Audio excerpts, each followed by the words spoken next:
So tonight I started watching the movie and it was terrible.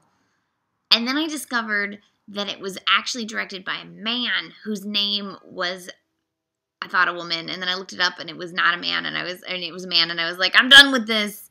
So he had a girl's name. I don't know. So instead, I ended up watching Kat Coiro's Coiro. I don't know.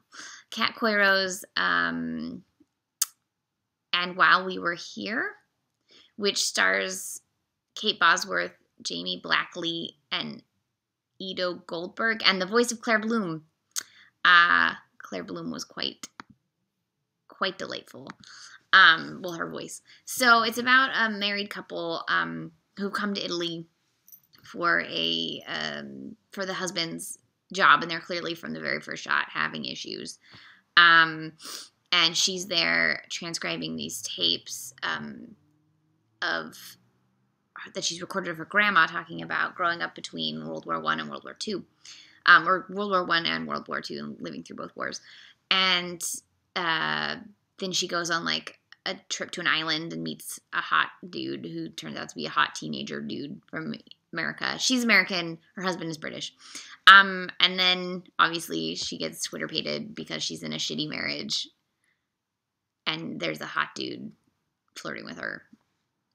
You know, this story writes itself. The hot dude, played by Jamie Blackley, and the actor actually has this, a full-size tattoo of Ian Curtis on his chest, which is going to prompt me to share my tattoo. Can you see that? Can you read it? I don't know. That's a Joy Division lyric for those of you not familiar with Joy Division. So clearly, me and this guy, we should get married because we have matching tattoos. He was super hot, and so it's basically her sort of. She already knows that this marriage is broken, and it's sort of her finally getting up the courage to do something about it, and it's partially through her relationship with the teenager, and partially through these tapes that she's listening to of her grandmother, getting wisdom from her. Wisdom that she's already gotten, mind you, because it's from interviews that she did with her grandma, but she wasn't ready for it when she was doing the interviews, and now she's listening to it and processing. I really liked it. It's definitely an homage to many Rossellini films that I have not seen. So, like all those movies he did with Ingrid Bergman, I haven't seen them, so I can't compare. Obviously, this movie's probably not as good because it's Rossellini. But I really enjoyed this movie. I don't think it was for everybody. It has a very old-fashioned score, which I really dug because I love old romances, like Give Me Now, Voyager, any day, you know? And it had that kind of like sweeping Max Steiner sort of score that just overpowers you. That it's just not in fashion anymore. One of the last times I can remember big sweeping score like that, really, really like that, was like the New World score. It was really overwhelming.